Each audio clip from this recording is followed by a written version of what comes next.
Welcome to the ultimate guide to get your dream home right here in Denver. Thank you so much for being here. So as you know, buying a new home is one of the biggest milestones for any family, especially when you're looking to grow into that home for a long time. Like you might be there until the kids graduate from high school. That's what we're doing here in this house.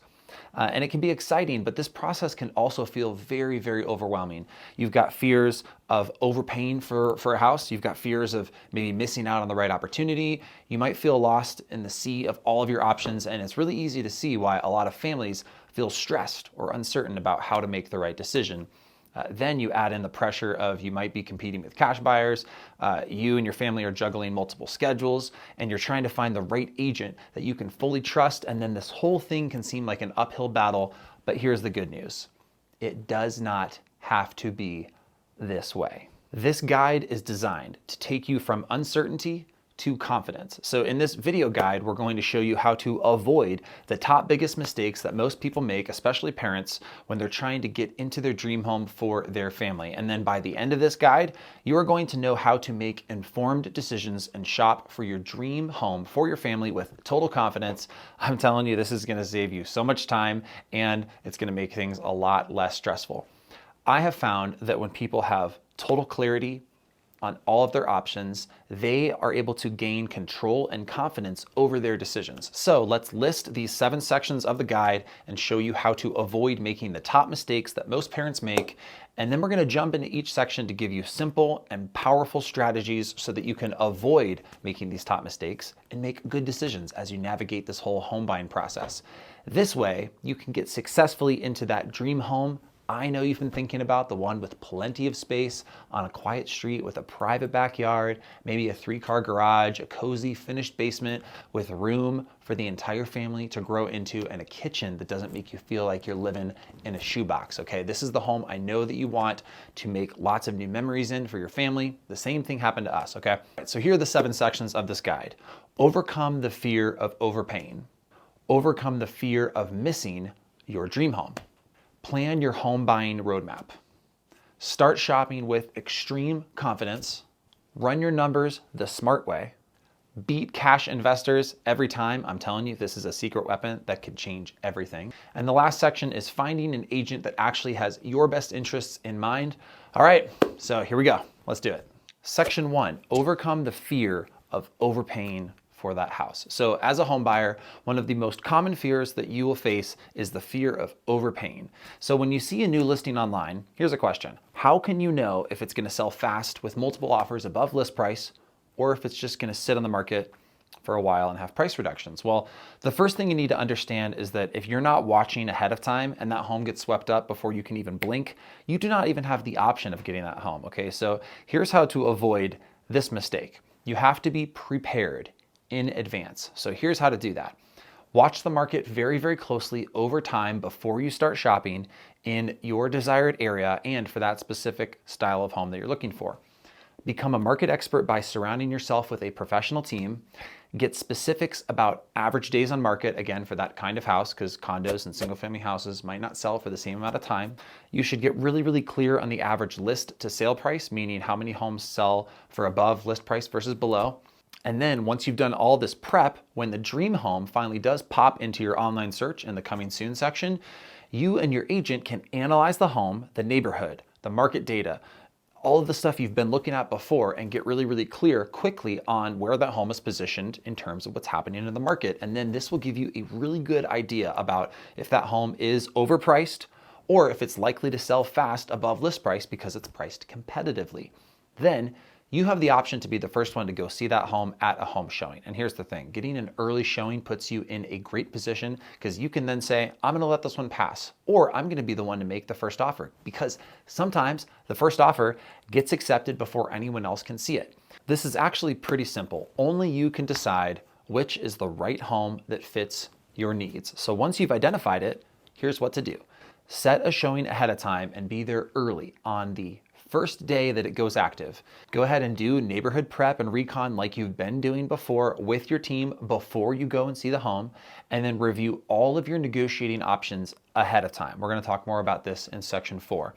So once you have all of this info, you will be equipped to not accidentally overpay for that house, because God knows you have enough rising costs with those kiddos, okay? You don't need to remind me. I have 2 of them. They are beautiful. They are wonderful, but they are hella expensive. Section 2, overcome the fear of missing your dream home. So where you get your information is just as important as the information you're getting. Zillow is a sales website. Trulia is a sales website, and Redfin is also a sales website. So here's the thing, all of these websites are trying to show you homes that look interesting. They're trying to push you towards a specific action. Click here to tour this home. Click here to talk to an agent. Click here to get approved, blah, blah, blah, blah, blah. So when all of this stuff is being pushed at you from a company that does not have your best interest in mind, it is really easy to feel like you might be missing something important. And the truth is, you probably are. It can be exhausting to feel like you've got to check every single real estate website on the front page of Google, and there are a ton of them, just to know you're not missing out on the right homes. And here's the truth. It is really, really easy to make sure you're not missing anything. You just need a couple of simple things in place. The number one thing is a custom search set up on the MLS, that's the multiple listing service. RE Colorado is the MLS for the Denver metro area, and any licensed real estate agent can set this up for you very easily. Sites like Zillow, Trulia, Realtor, they all pull from the MLS, so it's best for you to go straight to the source. Make sure to have your agent check also for any off-market homes like expired listings or new builds, because these are not always as cut and dry as listings that pop up like a resale home on the MLS, but it's important that you know about all of them so you got all your options at your disposal. So when you have ultimate clarity, you are not missing anything. Home shopping can be really, really efficient, and it's all about eliminating the homes that don't work so you can spend more time in the right homes. I personally have shopped for my dream home while lugging my first kid around, in the carrier when he was a baby, and I know how important it is to be efficient with this process, okay? You can't be clipping along, spending a bunch of time, wasting it in homes that aren't gonna work. That is really it for this section. It's pretty simple. I don't wanna overcomplicate it, okay? So once you are pre-approved and you have all your financial options clear, we're gonna talk more about this in section 5. Then you can get your custom MLS search set up with your agent very, very easily during your full buyer consultation. Section 3, plan your home buying roadmap. So imagine this scenario. Just stick with me for this story, okay? You see a home that checks all your boxes and you're curious to check it out. So you head to the open house and wow, this actually feels amazing. This could be the dream home. It has enough bedrooms, the finished cozy basement, the big backyard with privacy, quiet street. It's close to the schools you like. It's updated, open floor plan, great kitchen, all that stuff. And you start dreaming about life in that house. It feels right to maybe put in an offer, but it's Saturday at 3 p.m. and offers are due tomorrow, like less than 24 hours away. For one thing, you can't really be sure you're not missing any other homes, so maybe you should wait. And for another thing, maybe you haven't ran the numbers with your local lender to determine the specifics of where you're going to source your down payment, what the monthly mortgage payment is going to be for this specific house. Do you need to negotiate for the seller to give you a credit to buy down the interest rate? Should we use a cash buyer program so we can be competitive in case we're up against a bunch of offers? Are we 100% sure we're approved to even keep our first house as a rental? Like we talked about, that was our goal. Do we really have a net sheet knowing our payoff and what we can walk away with closing if we do decide to sell our house? And how much money down should we put if we need to stay out of the current jumbo loan territory? All of these questions are swimming around in your head, and then the fear of the unknown sets in. You take a beat, Monday morning shows up and you see that that home is pending on Zillow, and you wished that you had prepared ahead of time so that you would have had an option at that house. This is a real story. I'm telling you, I've heard it more times than I can count when people are not prepared ahead of time before they jump into the game. This emotional roller coaster does not happen to my clients because we are prepared ahead of time. It's as simple as that. So here's how we do that, especially when they own their first home and they are considering either selling it or renting it out, and they're looking at what their timeline is going to be like. So most people have a general idea of what market value is for their current home, or at least a range. But as you are aware, what your home is worth on paper is not always what it will sell for. So here's a really good question to ask yourself related to maybe selling your first home as a part of this process, okay? Do you believe your home will sell for a fixed price or within a range depending on the market knowledge and negotiating skills of your realtor? Well, if you believe the former, you should probably stop watching this video and go and find the most discounted, cheapest broker that you can find so you can save money on commissions. But if you believe the latter, keep watching and stay with me. So if you are thinking at all about maybe selling a home as part of this transition into your dream home, here are a few questions you've got to get clearly laid out on the table, okay?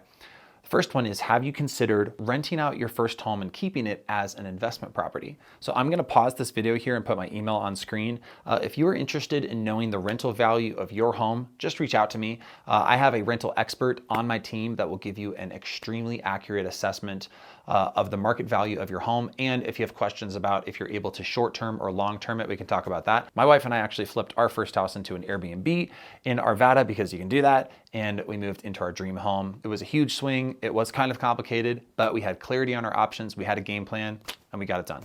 Next question you should be asking, have you received a detailed estimated net sheet from your realtor?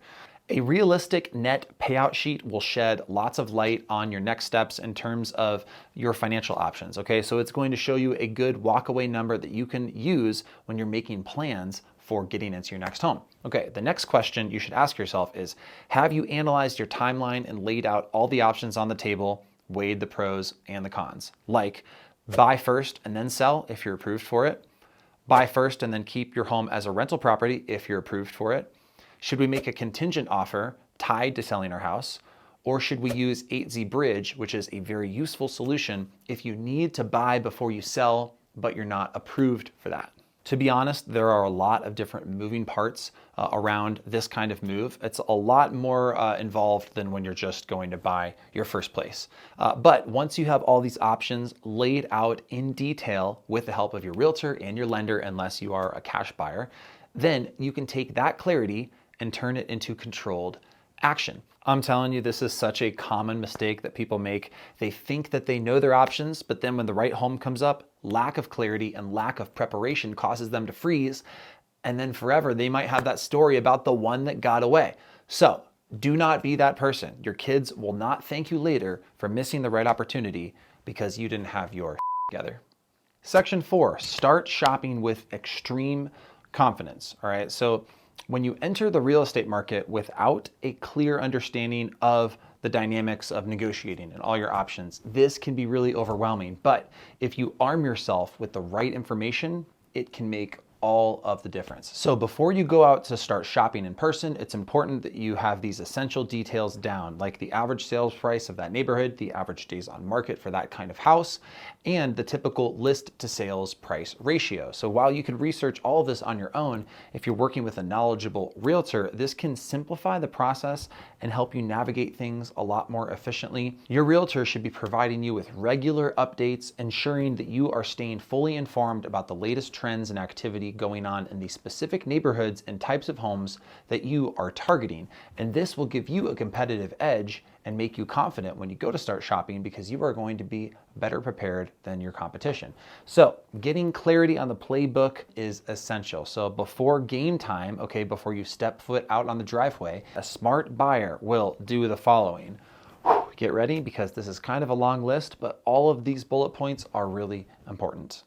Okay, so a smart buyer will have had a full buyer consultation with their realtor, have reviewed in detail all of their financial options with their local lender, has reviewed a sample contract, has discussed all the competitive terms with their realtor so that their options are clear on inspection, appraisal, PCOA, all the dates and other competitive terms and options that they have.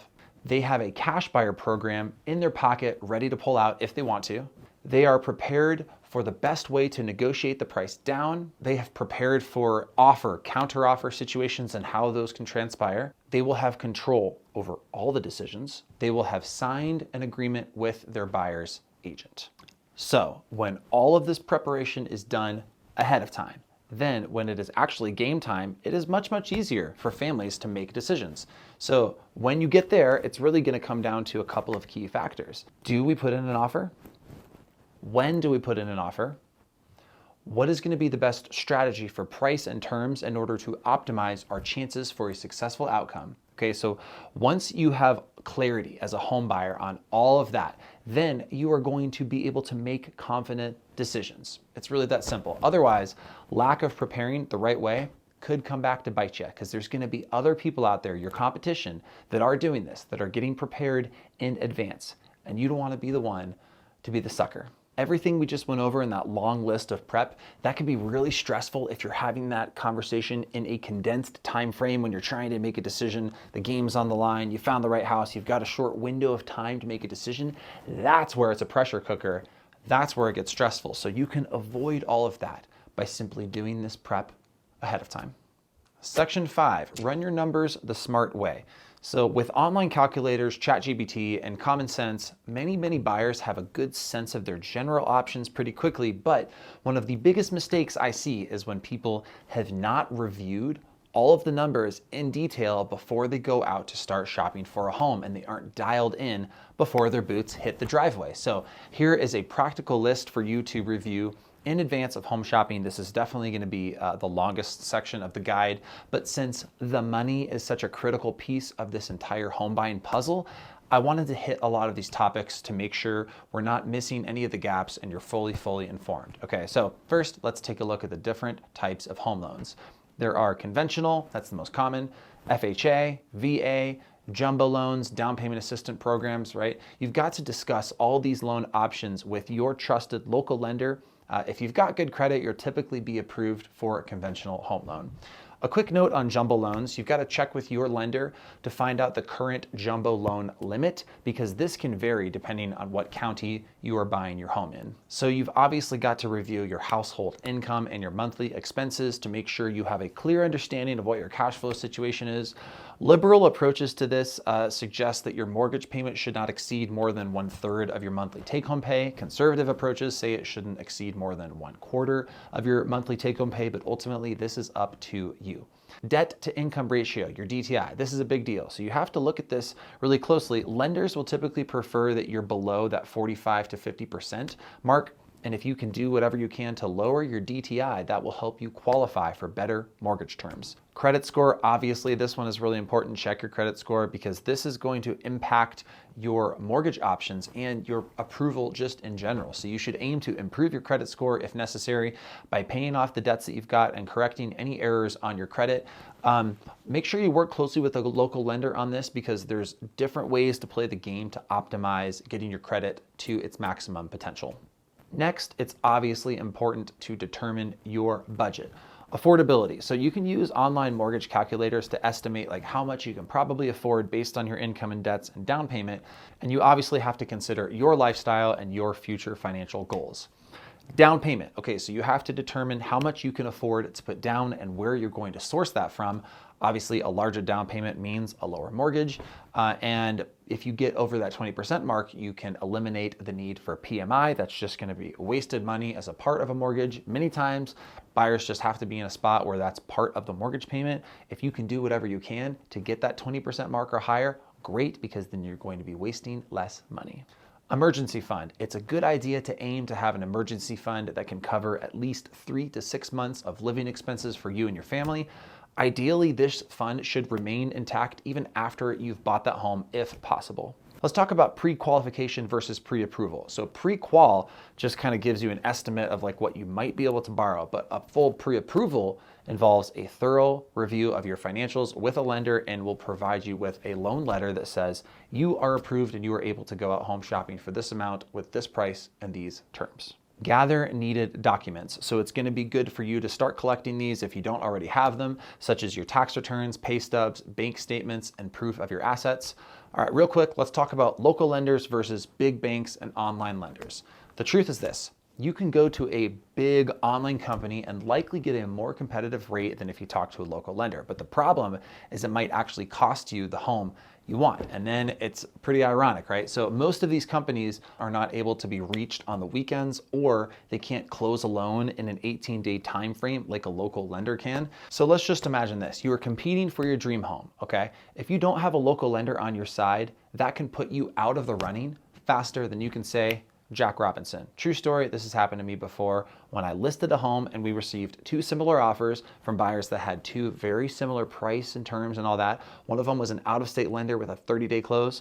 One had a local lender with an 18-day close. Which one do you think my seller chose? Yeah, this one. And this one, their buyer got the call, hey, sorry, your buyer lost the home they really, really wanted because they were going with some big box lender. Ouch, sucks to be them. Next, rate locks and loan points. You can lock in your rate once you go under contract. Talk with your lender about how this is going to work.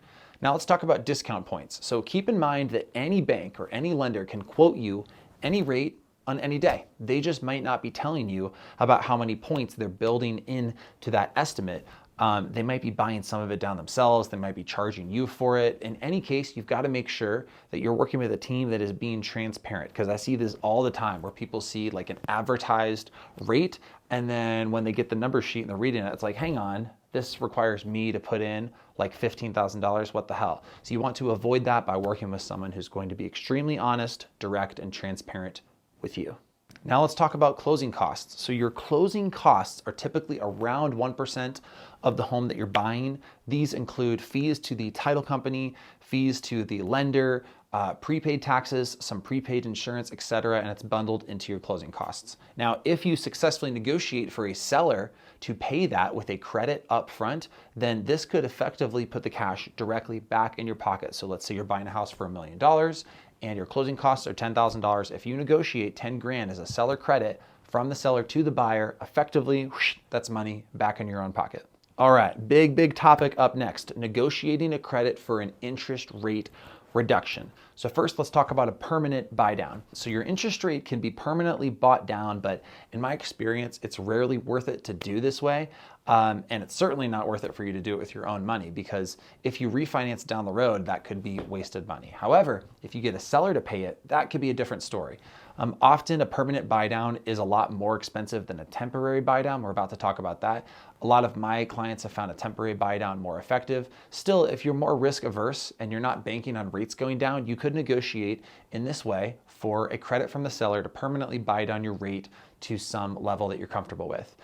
This one is usually only realistic if a home is not brand new to the market, right? If it's been on for a week or two, not always, but if you are negotiating for a home that just hit the market and there's multiple offers coming in, it's going to be harder to negotiate a bigger credit for things like an interest rate reduction.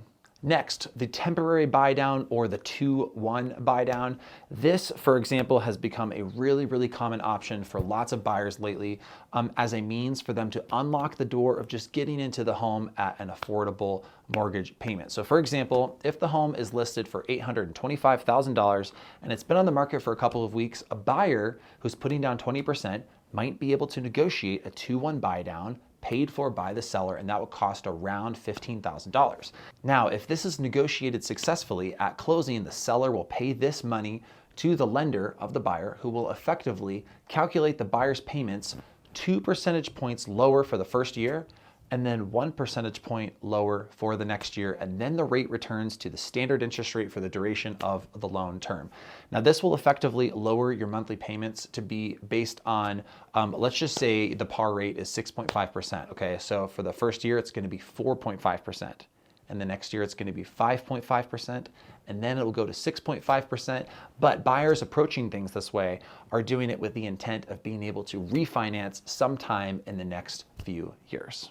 All right, this next one is a fun one. Free refinance. What? Yeah, you heard me correctly. So Allie Williams with Collective Mortgage is offering free refinancing with no appraisal and no lender fees from 2024 until 2027, 3 years. Yeah, so this is called Refi Reward.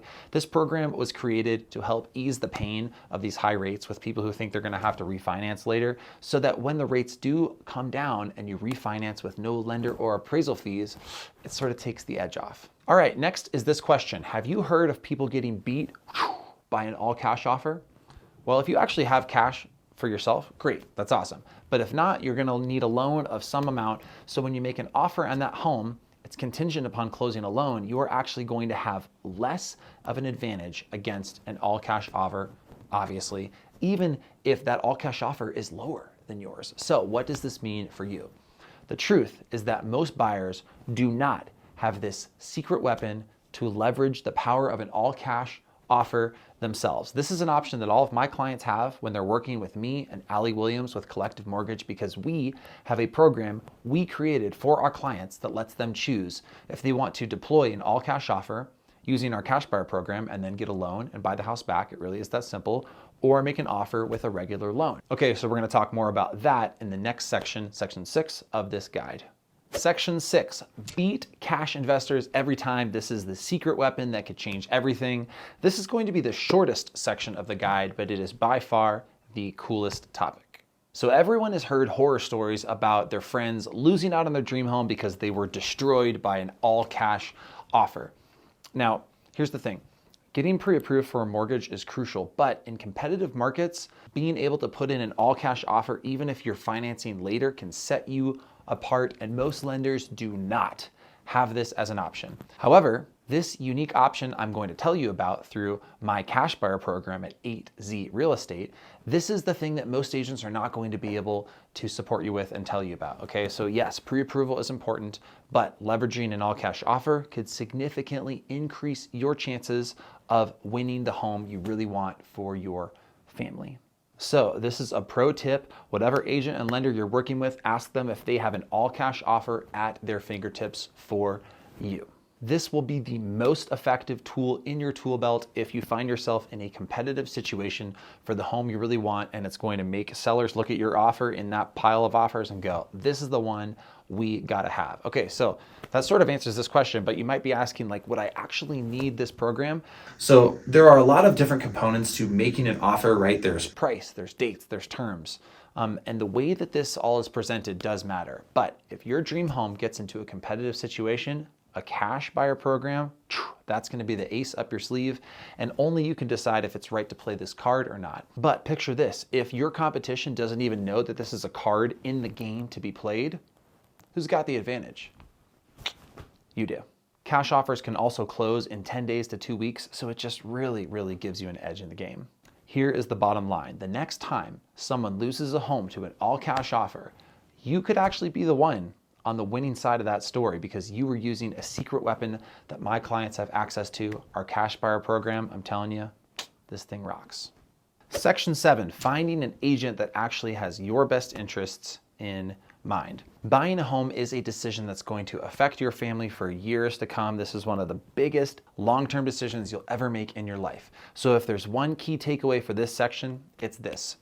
Not all agents are created equally. And choosing the right agent is sometimes one of the most important decisions you will make through this entire process. So here's how you can interview an agent to make sure they are a good fit for you, your family, and your situation. Okay, first, just ask yourself, how do I want to be treated through this process, and what's the most important thing to me? And once you've identified that, continue to ask that question throughout the process to make sure you're getting that from your realtor and your lender. All right, next let's talk about interviewing with realtors and the right questions you should be asking. Okay, so here are some of the most important ones to be asking. What other families in our situation have you helped in this kind of neighborhood?